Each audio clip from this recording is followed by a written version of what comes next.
우리가 지금 산상수훈의 말씀을 함께 나누고 있습니다. 산상수훈은 예수님의 가르침을 한데 모아놓은 딱 떼어내면 마태복음 5장, 6장, 7장을 딱 떼어내면 하나의 작은 소책자와 같은 것입니다. 예수님의 가르침. 그 처음이 뭐였죠? 팔복 이야기였습니다. 팔복이 뭡니까? 이 땅에서도 하나님의 나라를 살 수 있는, 또는 이 땅에서도 예수님의 평화를 누릴 수 있는, 또는 이 땅에서 새 생명 얻은 자로서의 삶을 살아내는 그런 존재는 어떤 존재인가를 나타내고 있는, 가르쳐주는 말씀이 바로 팔복의 말씀입니다. 어떻게 하면 이 땅에서도 정말 행복할 수 있을까? 평화로울 수 있을까? 우리는 나타난 상황보다 그 상황을 해석하는 것에 의해서 행불행이 나누어지거든요. 똑같은 상황에 있다고 해서 다 행복한 것도 아니고 그 상황에 있다고 해서 다 불행한 것도 아니거든요. 그 상황을 받아들이는, 해석하는 내 안에 있는 어떤 이 시스템이 그것을 행복할 수 있게, 행복을 지켜내게 하기도 하거든요. 팔복에 있는 그 성품들은 네가 어떤 상황에 가서 있든지 네가 이미 갖게 된, 예수님과 만나면서 네가 갖게 된 그 행복, 그 평화를 놓치지 않을 수 있는 힘이 되는 건 이런 존재가 되는 거야 라고 가르치고 계십니다. 그런데 그런 존재가 되는 것이, 팔복의 그 이야기들이 결코 쉬워 보이지 않음에도 불구하고 그런 존재가 되어야 하는 것이 선택이 아니라 필수인 이유는 뭐라고 그 다음에 말씀하셨습니까? 너희들이 나를 알고 새로운 생명을 가지게 되었고 이 땅 너머에, 이 세상에 호흡하고 있는 그것 너머에 더 큰 소망과 은혜를 알게 되었다면 이제 너희들은 이 땅에서 소금으로, 빛으로 살아내야 돼 라고 말씀하고 계시는 거거든요. 이 세상이 여전히 부패하고 부패해 가고 있고, 그리고 정말 사람이 사람답게 살아간다는 것이 무엇인지 알지 못하고 오히려 자신들이 살아가야 할 이 세상에 눌려가지고 헤매고 있는 그 세상에서 정말 사람답게 사는 것이 무엇인지 그 맛을 보여줘야 하는 소금으로, 여전히 어둡기 때문에 봐야 할 것을 보지 못하고 봐야 할 것을 보지 못하고 있기 때문에 속고 두려워하며 살아가고 있는 이 세상에서 빛으로 살라고, 그러기 위해서 너희들이 그 팔복의 존재가 되어야 한다라고 말씀하신 것입니다. 이제 그리고 나서 오늘 말씀하시는 내용은 그런 겁니다. 우선은 예수님께서 내가 율법을 어떻게 생각하고 있는지, 또 그 율법에 대해서 나는 어떻게 하려고 하는지를 먼저 말씀하세요. 그것을 말씀하시는 이유가 있어요. 예수님을 공격했던 그 종교 지도자들의 초점은 뭐였냐 하면, 예수이자는 하나님의 계명을 우습게 여기는 자다. 하나님의 율법을 자기 마음대로 바꾸거나 아니면 하나님의 율법을 파괴시키려고 하는 그런 자다라는 것이 예수를 향한 공격의 초점이었습니다. 왜냐하면 자신들이 하나님의 계명을 잘 지키고 있는데 갑자기 이 자가 나타나서 여러 다른 소리들을 하거든요. 대표적으로 그 복음서에서 일어나고 있는 그 논쟁이 그 소위 안식일 논쟁이라는 겁니다. 하나님이 그토록 안식일을 소중히 지키라고 했는데 이 자는 지금 안식일에 해서는 안 될 일을 한다고 해가지고 많은 다툼과 갈등이 일어나게 되지요. 이제 그들을 향하여서, 또 당신을 따르고 있는 사람들을 향하여서 지금 예수님이 뭐라 말씀하시는 거냐 하면, 그러나 그렇지 않다. 너희들은 내가 율법을 깨뜨리고 파괴하고 마음대로 바꾼다고 생각하지만 절대로 그렇지 않아 라고 말씀하시는 장면이고, 그러나 실제로 오늘 이 말씀을 통해서 더 강조하고 싶은 말씀은, 내가 율법에 대해서 어떤 태도를 갖고 있어를 넘어서 당신 사람들에게, 너희들은 이제 나를 알고 나를 따르게 되었다면, 그렇다면 너희들의 구체적인 삶이 어떻게 되어야 하는가 하면 이라는 것을 가르치고 계십니다. 오늘 본문 17절입니다. 17절을 우리 같이 읽어보겠습니다. 17절입니다. 내가 율법이나 선지자를 폐하러 온 줄로 생각하지 말라. 폐하러 온 것이 아니요 완전하게 하려 함이라 라고 말씀하셨습니다. 율법이나 선지자라는 얘기는 다른 말로 풀어서 말하면 율법서, 선지서 이런 것입니다. 그러니까 율법이나 선지자라고 말씀하셨을 때는 그것은 어떤 의미냐 하면 하나님의 계명을 말하는 거예요. 구약 이렇게 말할 수 있어요.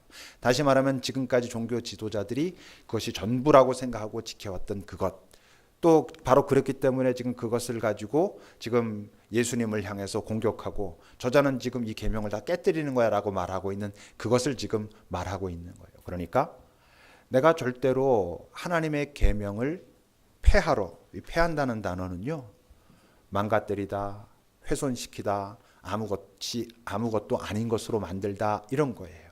그러니까 사람들이 지금 그거 갖고 계속 공격했거든요. 그러니까 지금 예수님이 말씀하시는 거죠. 나는 결코 하나님의 계명을 무효로 하거나 망가뜨리거나 이루려고 온 것이 아니라는 거죠.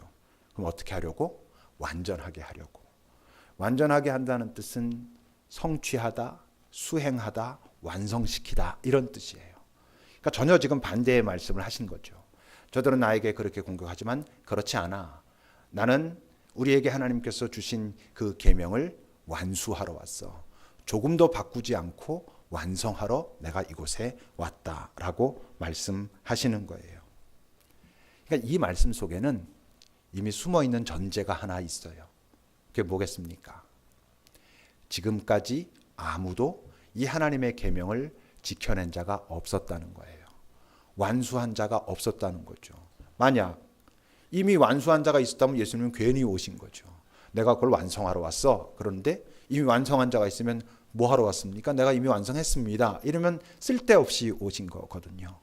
근데 예수님께서 지금 내가 그 계명을 폐하러 온 것이 아니라 오히려 완성하러 왔다는 것은 지금까지 아무도 하나님의 계명을 지키지 못했어. 지킬 수가 없었어. 왜?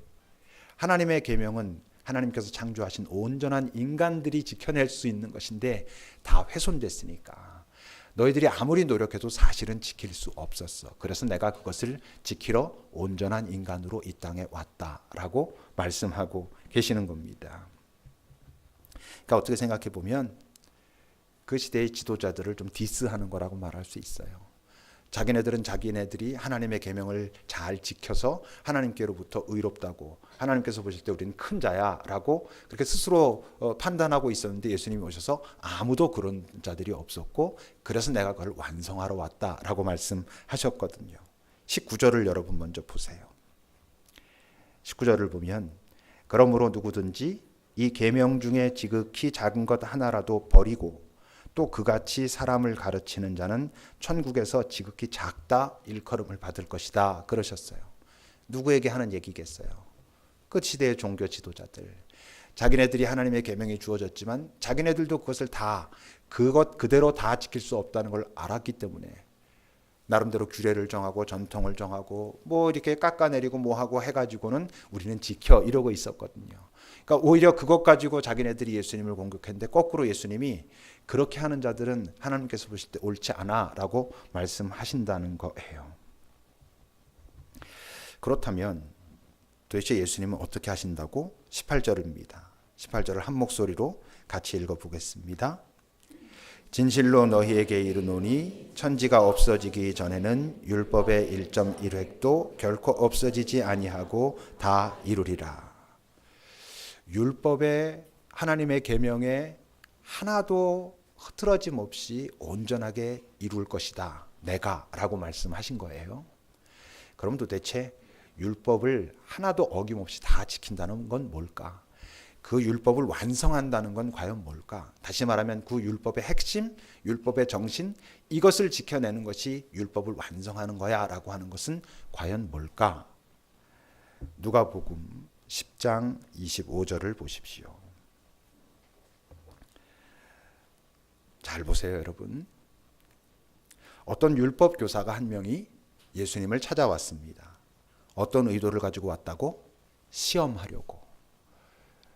예수를 좀 시험하려고 온 거예요. 이 자가 지금 하고 있는 뭐가 마음에 안 드니까 율법 교사는 그 시대의 인텔리란 말입니다. 그러니까 와가지고 이 양반을 좀 어떻게 하려고 온 것입니다. 그런 의도를 가지고 왔습니다. 내가 무엇을 하여야 영생을 얻겠습니까?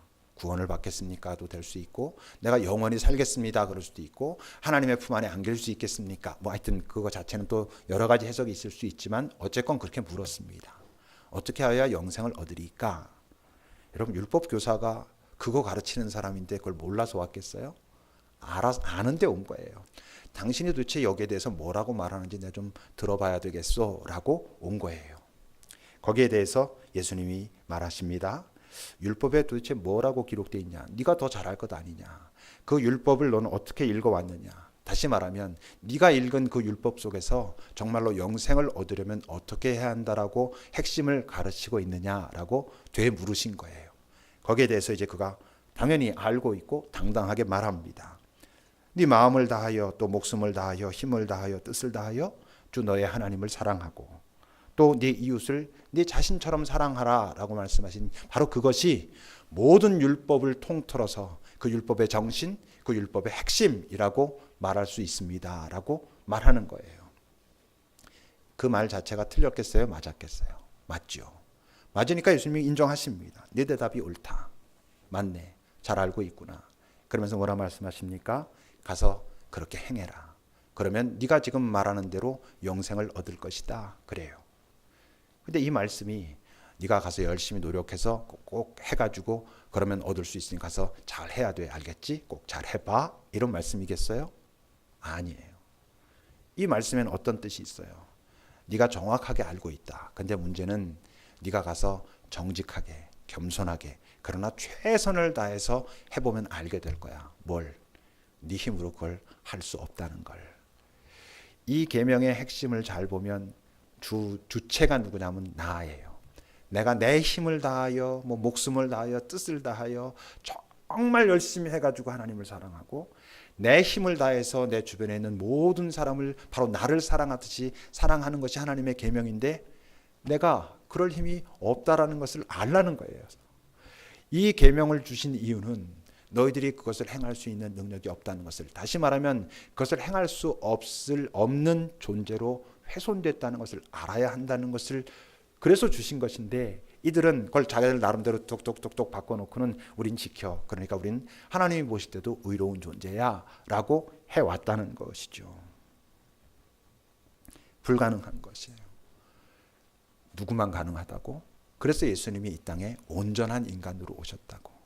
이 율법의 핵심을 예수님만, 다시 말하면 온전한 인간만, 훼손되지 않은 인간만 전심으로 하나님과 잘 교통하며 그를 사랑할 수 있고 자기 주변에 있는 모든 이웃들을 자기를 사랑하듯이 사랑할 수 있는 에너지를 가질 수 있는 존재는 훼손되지 않은 인간밖에 없는데 모든 인간이 훼손되었으므로 그것을 살아낼 수 없었는데 온전한 인간으로 오신 예수님만 그것을 하실 수 있었고 그래서 뭐라고 말씀하신 거예요? 내가 그렇게 이루겠다라고 아까 말씀하신 거고 결국 어디서 내가 이루었다라고 말씀하셨습니까? 십자가 위에서 다 이루었다 그러셨죠. 그 다 이루었다는 건 뭘 이루신 거예요? 그 십자가 위에서 하나님에 대한 사랑을 온전히 이루신 거예요. 아버지를 온전히 사랑하신 것이고 자기를 들여서 또 자기를 들여서 누구를? 모든 인류를, 모든 인간을 자기 자신처럼 더 나아가서 자기 자신을 내어줌으로써 사랑함으로 그 율법의 핵심인 하나님 사랑과 이웃 사랑을 온전히 이루어내셨다는 것이죠. 그만 그렇게 할 수 있었고 그렇게 말씀하시고 계신 거예요. 근데 문제는 뭐냐 하면 오늘 본문 20절이에요. 20절을 같이 읽어보겠습니다. 함께 읽겠습니다. 내가 너희에게 이르노니 너희 의가 서기관과 바리새인보다 더 낫지 못하면 결코 천국에 들어가지 못하리라. 너희 의가 바리새인과 서기관보다 더 나아야 돼. 그러지 못하면 천국에 들어가지 못해 라고 말씀하시니까 이게 숨이 탁 막히는 소리죠. 아무도 지킬 수 없다라고 분명히 말씀하셨고 서기관과 바리새인들은 사람들이 볼 땐 그래도 나름대로 꽤 열심히 그 율법을 지키기 위해서 애쓰고 노력하는 사람들이었거든요. 근데 예수님께서 오늘 뭐라 말씀하시냐면 당신 앞에 있는 사람들에게 너희들은 저들보다 더 나아야지 낫지 못하면 천국에 들어갈 수 없어. 다른 말로 하면 영생을 얻을 수 없어. 아버지 안으로 들어갈 수 없어 라고 말하니까 얼마나 당황스러울 수 있겠습니까? 그렇다면 이 말씀이 정말로 너희들은 이제 나를 알았고 그랬으니까 내가 율법을 완수하는 것도 볼 테니까 너희들도 나처럼 율법을 완수해야 돼 라고 말씀하시는 거겠습니까?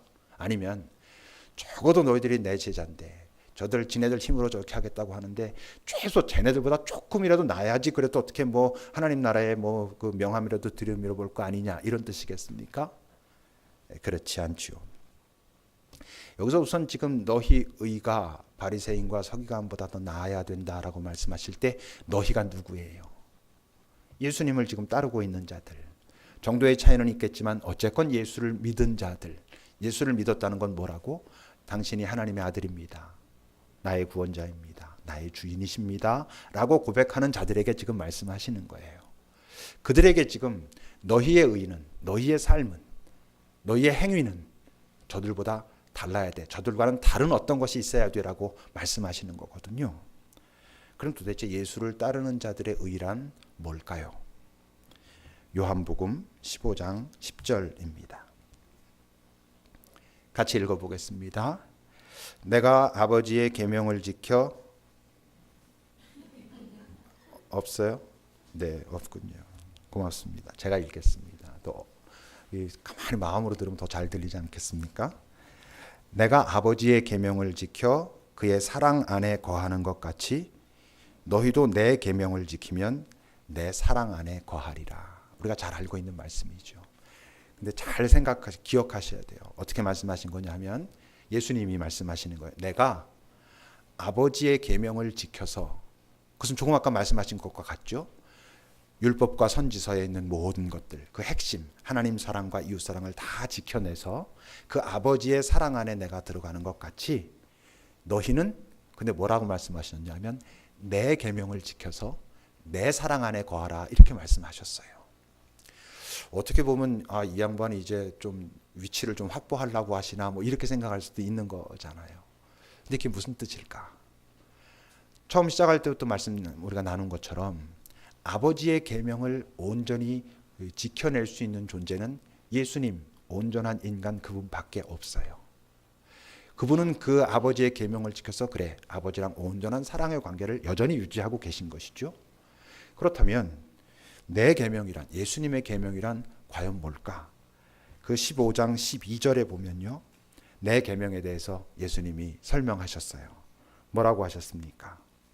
내 계명은 곧 내가 너희를 사랑한 것 같이 너희도 서로 사랑하라 라고 한 그것이다 그러셔요. 우리 잘 알고 있는.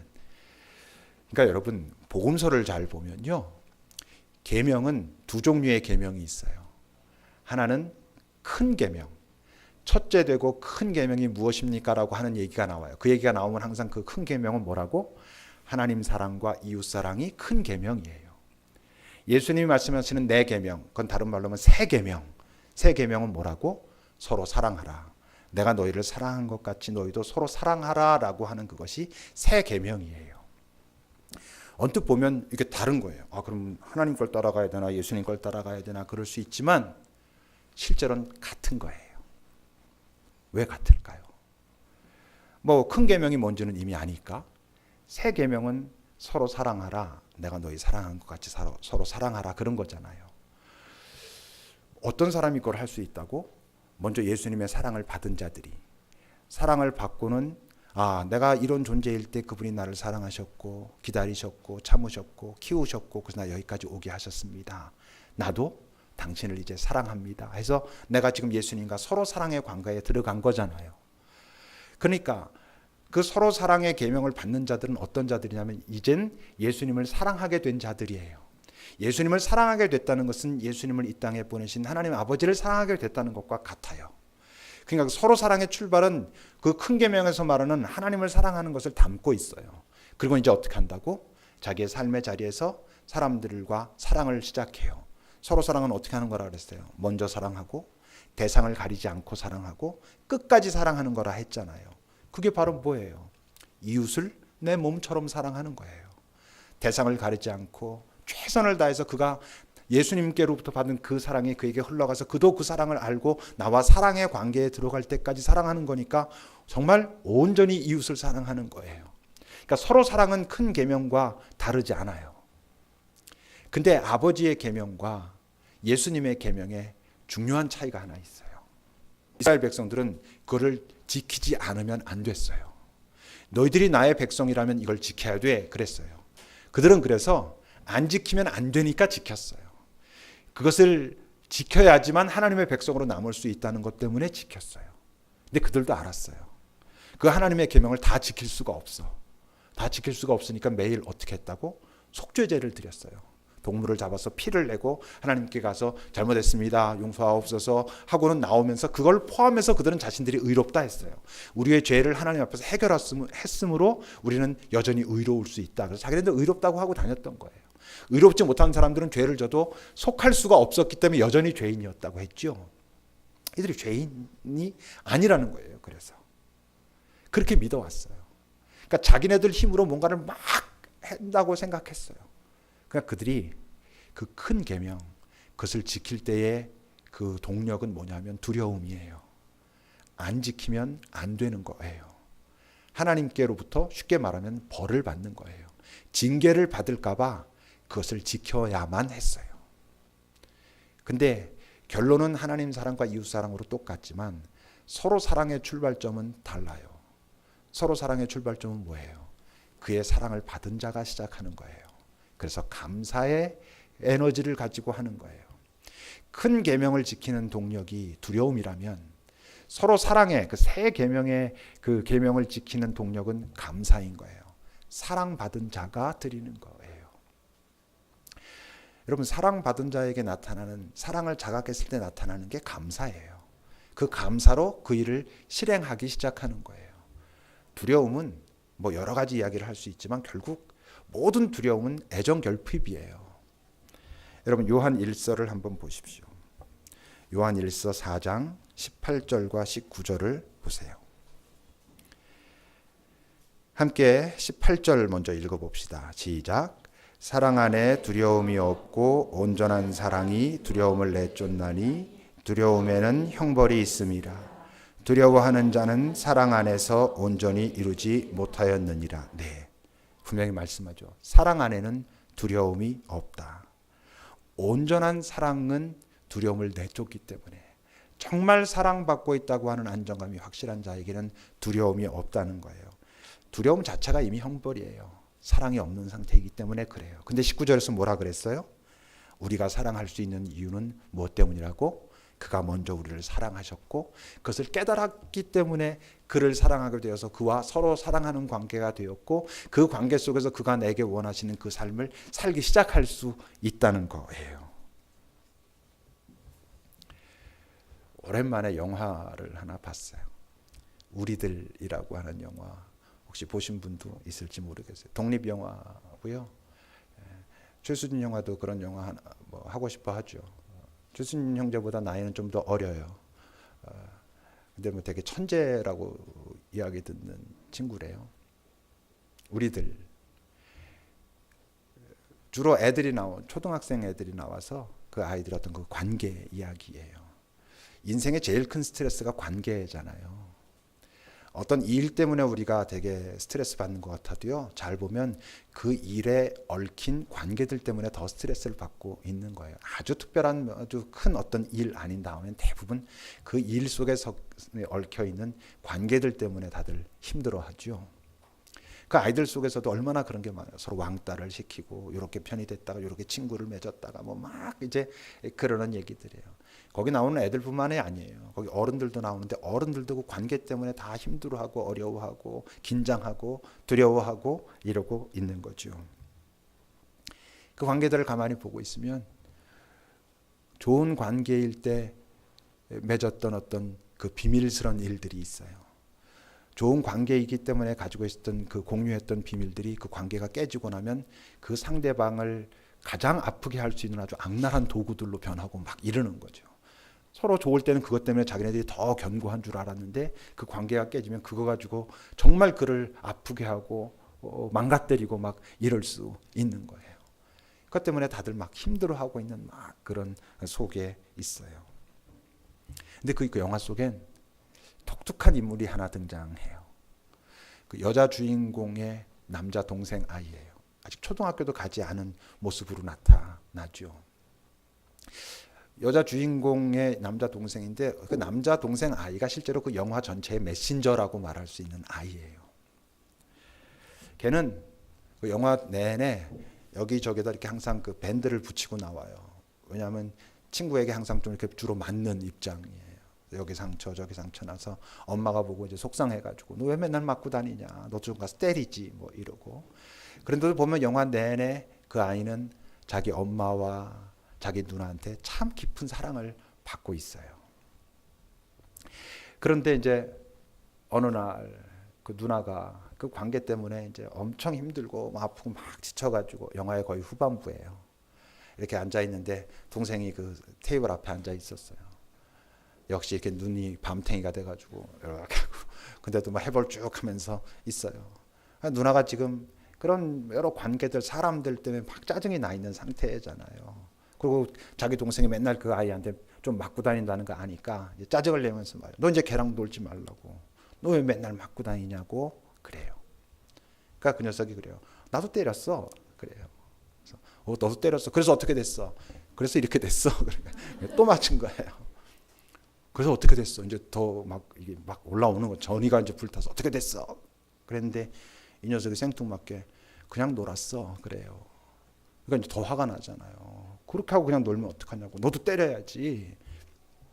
그러니까 그 아이가 그때 그래요. 계속 때리기만 해. 그럼 언제 놀아? 그래요. 친구가 때리고 나도 때리고 친구가 또 때리고. 그래서 그가 그 다음에 그냥 나는 놀고 싶은데 그래요. 그 아이도, 누나도 이제 띵하고 어떻게 할 말을 찾지 못하고 뭐 그러면서 영화가 끝나요. 뭐 열린 결말로 끝나요. 그러니까 그 아이는, 그 남자아이는 자기 친구랑 그 놀고 싶은 그런 어떤 설렘이 내가 당한 대로 다 갚아주지 못했다고 하는 억울함보다 훨씬 큰 거예요. 우리는요, 내가 10대 맞고 5대를 때렸을지언정 마지막엔 내가 때리고 싶어 하잖아요. 내가 때리고 끝나야 그래도 좀 속 편하고, 내가 맞고 끝나는 건 도저히 못 견디는 거죠. 더 많이 때렸을 때도 그래요, 우리는. 근데 지금 이 아이는요, 그 막 지고받고 내가 마지막에 때려야 된다고 하는 막 그런 긴장과 두려움보다 걔랑 놀고 싶은 게 더 큰 거예요. 그 아이에게만 없는 게 있어요. 뭔지 알아요? 두려움이에요. 그 아이에게만 그 관계를 어떻게 맺어가야 될까라고 하는, 어떻게 해야 내가 헤게모니를 잡고 내가 어떻게 주도해가고 이런 두려움이 없어요. 왜 없게요? 아까 처음에도 말한 것처럼 그 아이는 사랑받은 아이였거든요. 엄마의, 누나의 그 사랑으로 그 아이가 이렇게 뭉쳐진 아이처럼 보여요. 영화 한번 보세요. 강추합니다. 한번 보십시오. 그렇게 보여요. 그러니까 그 아이는 그런 긴장과 두려움 같은 것이 없어요. 그러니까 그런 삶을, 그런 설렘 있는 그 노는 삶을 살 수 있단 말이죠. 근데 이제 영화 끝나고 저 나중에 멈춰서 이렇게 저렇게 생각하면서, 그렇지만 우린 다 알죠. 그 아이의 그 놀이는 계속될 수 있을까? 지금은 가능한데, 걔도 초등학교 갈 거고 중학교 가고 고등학교 가고 사회에 나가고 그 관계가 많아지고 복잡해지는데도 그 아이는 여전히 그렇게 놀이 같은 삶을 살 수 있을까? 그 사랑만 갖고는 안 되는 거죠. 엄마의 사랑, 자기 누나의 사랑, 자기와 가까운 누군가 정말 진심으로 사랑하는 그 사랑받은 자가 그것조차 없는 사람들보다는 어쩌면 조금 더 나을지 모르지만, 근데 그것만 가지고는 계속 삶을 놀이가 더 소중한 것처럼 살 수는 없단 말이에요. 오늘 본문 20절 한번 다시 읽어보겠습니다. 마태복음 5장 20절 같이 다시 읽어보겠습니다. 내가 너희에게 이르노니 너희 의가 서기관과 바리새인보다 더 낫지 못하면 결코 천국에 들어가지 못하리라. 이 말씀은 저 바리새인과 서기관들이 한 80점쯤 되면 너희들은 최소 85점은 돼야 돼, 이런 뜻이 아니고요. 너희는 나를 알았다라고 하는 자들이고 내 사랑을 받았다라고 하고 참 행복이 무엇인지 알겠다라고 말하고 있고, 또 너희들이 원하기만 하면 나와 연합할 수 있는 그런 존재가 되었음에도 불구하고, 다시 말하면 너희 안에는 이젠 내 사랑이 충분히 자리 잡을 수 있는, 그리고 이미 내가 너희들에게 그런 공간을 만들어가고 있는 존재임에도 불구하고 여전히 너희들의 삶의 선택은 두려움에 근거한 선택이라면, 이것을 이렇게 하면 내 삶이 나빠지는 것 같고 망가지는 것 같고 손해보는 것 같고 그러나 이건 절대로 참을 수 없어 라고 하는 것으로 해야 되는 그런 선택밖에 할 수 없다면, 너희들은 행위가 점수가 부족해서 천국에 못 가 이런 뜻이 아니라, 만약 그렇다면 그건 너희들이 나를 믿는 게 아니야 라고 말씀하시는 거죠. 너희들이 나를 믿는다고 말할 때 잘 확인해 보라 했지. 너희들이 나를 믿는다는 건 내 사랑을 안다는 거야. 내가 누구인지 안다는 거야. 그래서 너희들이 어떤 존재로 변했다는 것을 아는 것이 나를 믿는다는 거야. 근데 그렇다면 너희들이 이 땅에서 바라보는 너희들의 그 시각이 이전엔 두려움과 경쟁 가운데서 바라봤다면, 이젠 그 안정감을 가진 존재로, 그 아이가 그럼 언제 놀아? 내가 좀 손해보지만 그래도 노는 게 더 즐거운데? 라고 할 수 있는 그런 마음이 너희 안에 있는 게 그게 맞아 라고 말씀하시는 거예요. 여러분들은 요즘 여러분들의 주변에 있는 사람과 상황이 어떻게 보이십니까? 여러분들이 이겨야 될 그런 것으로 보이는지, 절대로 조금이라도 억울하면 난 살 수 없어 라고 보이는지, 그러면 주님이 다시 물으시는 거죠. 그 마음도 내가 이해한다만 네 마음속에 내 사랑이 지금 확인되고 있냐라고 물으시는 거예요. 이 다음 절서부터 이제 다음 시간부터는 소위 그 산상수훈의 이제 실천 사항들이 쭉 나와요. 너희 의란 어떤 삶이어야 하냐면라는 게 쭉 나와요. 읽으면 읽을수록 어떻다고? 우리 힘으로 지킬 수 없는 것들이에요. 주님은 절대로 우리 힘으로 지키라고 말씀하고 계시는 게 아니에요. 그것을 시작하기 전에 내 사랑을 먼저 확인해 보라고 말씀하시는 거예요. 나를 믿는다면 나와 연합할 수 있다는 것을 시도해 보라고, 그리고 난 후에야 아주 조금씩 한번 갈 수 있다는 것을 네가 볼게 될 거라고 그렇게 말씀하고 계시는 거예요. 여러분들은 어떠십니까? 기도합시다.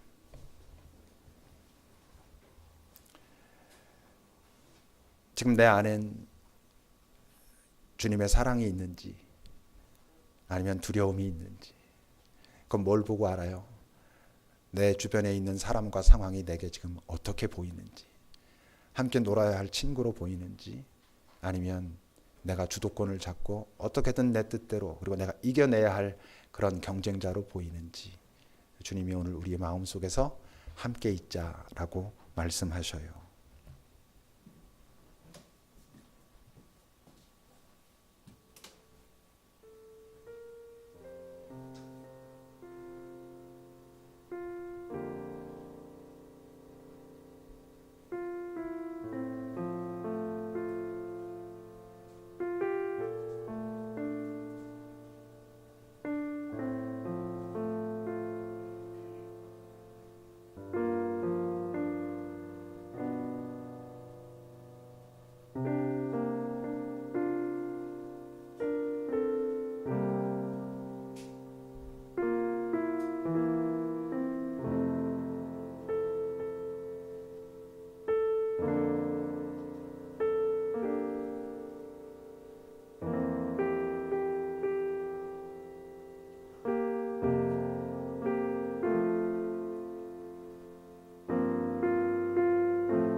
하나님, 우리가 이 땅을 살면서 나를 불행하게 하는 그 많은 것들이라고 원망하고 섭섭해하고 아파하고 미워하는 그 많은 것들은 거의 대부분은 그것들 때문이 아니라 내 안에 두려움 때문인 것을, 내 안에 주께서 허락하신 그 사랑을 놓쳤기 때문이라는 것을 우리가 먼저 인정할 수 있기를 바랍니다. 주님, 그것이 결코 우리 자신이 없어지는 게 아니고 내가 이상해지는 게 아니고 가장 풍성해지는 출발점이라는 것을, 그리고 그것이 유일한 출발점이라는 것을 우리가 믿는 것이 예수 믿는 거라는 것을 잊지 않게 하옵소서. 삶을 도리로 더불어 내가 약간 손해보는 것 같지만 손해보다 훨씬 더 기쁨이 있는 삶을 살아가는 방법이 무엇인지 주님께서 우리에게 이미 가르쳐 주셨고 우리를 도와주시겠노라 오늘도 말씀하고 계시다는 것을 잊지 않게 하소서. 예수님의 이름으로 기도합니다. 아멘.